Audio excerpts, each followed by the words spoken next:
Selamat pagi kekasih Yesus Kristus, Majelis Jemaat GKP Rawamangun dan tim multimedia mengucapkan selamat pagi dan selamat menjalani hari-hari kita bersama dengan Roh Kudus. Biasakan mempertajam pendengaran kita setiap pagi tentang firman Tuhan sehingga kita dapat membedakan mana yang baik dan mana yang buruk. Bahkan kita akan dimampukan untuk memberitakan firman Tuhan sebagaimana diizinkan dan diinginkan Tuhan dari kita. Saudara-saudara, dalam sesi kelima kemarin kita diingatkan bagaimana keselamatan itu adalah sebagai karunia Allah. Karunia yang diberikan oleh Allah. Masih ingat kemarin kita membahas kata karunia menjadi kata berkat dan menjadi grace.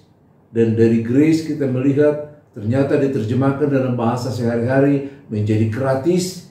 Sehingga masih ingat kita membaca kemarin dari Roma 6 ayat yang ke-23 yang kita mencoba menyederhanakan agar lebih mudah kita pahami.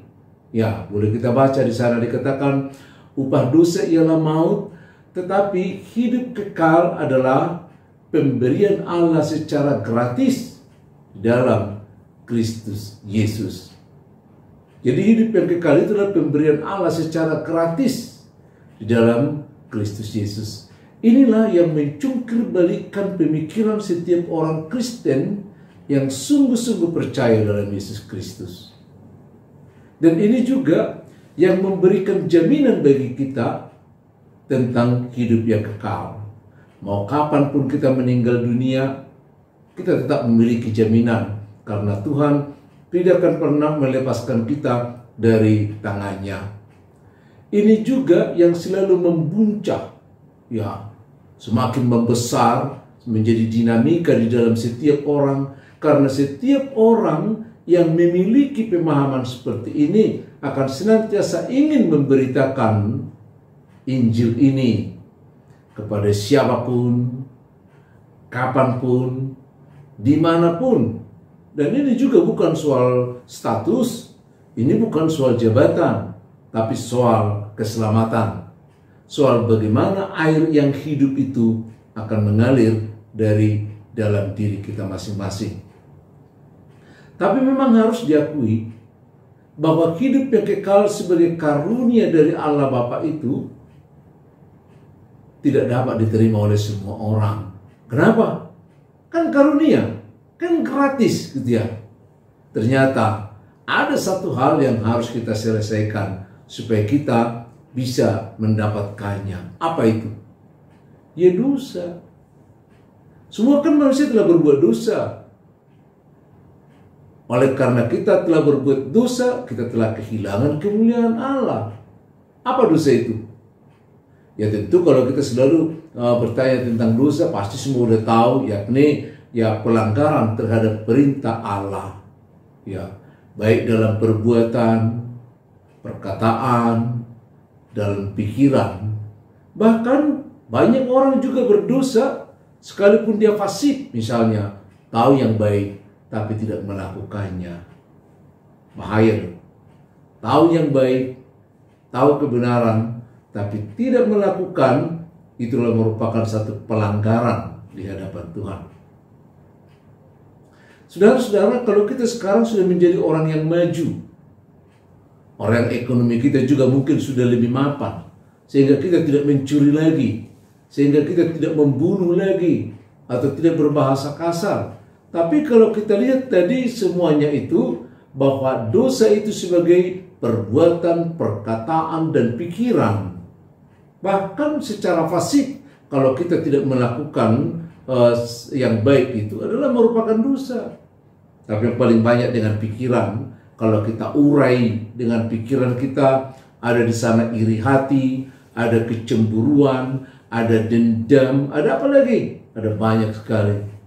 Kalau demikian, dosa itu berarti banyak dong. Sekalipun kita orang yang baik, orang yang tidak membunuh, orang yang tidak mencuri, tapi kalau dilihat dari ukuran Tuhan tentang dosa itu, ternyata dosa kita sangat banyak.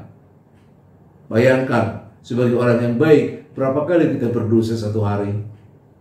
Mungkin 5 Nggak mungkin di atasnya. Tapi kita ambil dulu satu perhitungan yang sangat sederhana.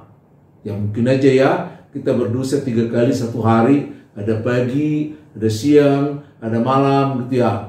Dan satu-satu kita lihat ada dosa di sana. Bukan karena membunuh, bukan karena menyakiti orang, tapi memang dari pikiran dan lain sebagainya. Kalau kita sepakat ada 3 dosa kita satu hari, 1 bulan berapa? Ya udah 90. Coba kalau kita kalikan lagi. Kalau 90 1 bulan, 1 tahun, ya udah hebat. 1080. Nah, Anda meminta usia Anda berapa selama hidup di dunia ini? Mau 60 tahun? Ya nggak apa-apa. Tinggal mengalikan 60 kali 1080.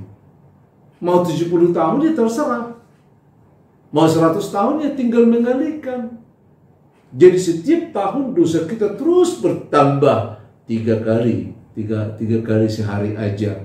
Wah, nanti akan semakin menumpuk. Maka kalau kita merayakan ulang tahun kita, selalu kita menyanyikan ya panjang umurnya dan mulia gitu ya. Padahal yang pasti sebenarnya panjang umurnya tambah dosanya kan. Bukan tambah mulia, tapi tambah dosanya. Ya, mari kita perhatikan. Tingkatan inilah yang membuat kita menjadi tidak layak masuk surga. Karena begitu banyak dosa yang kita lakukan. Jadi dengan usaha kita sendiri, ya nggak mungkin. Karena dosa itu terus menumpuk ya di dalam kehidupan kita. Padahal tuntutan Allah harus sempurna. Kita tidak boleh melanggar satupun dari perintah Allah.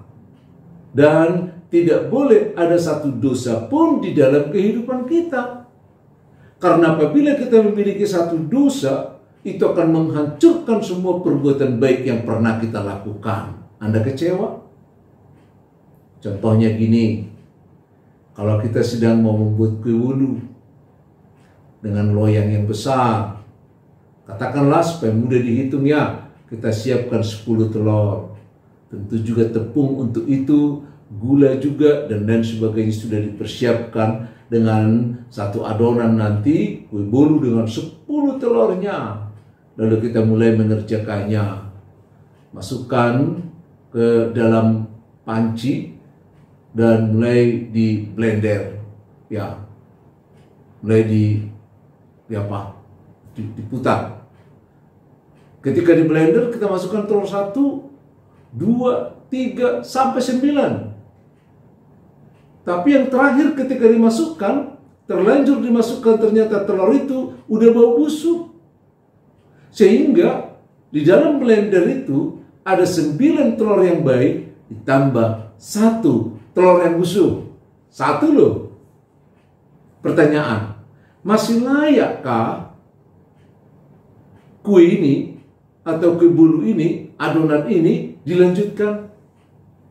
Dengan 9 telur yang baik dan 1 telur yang busuk, masih layak? Ya tentu tidak layak lagi. Karena 1 telur yang busuk tadi telah mencemari. Ya, mencemari semua telur yang 9 yang baik tadi. Sehingga tidak layak lagi untuk disajikan. Sekalipun diteruskan untuk memasaknya menjadi bolu yang bagus. Yang berkembang dengan baik, dengan cantik. Tapi tidak layak untuk dimakan.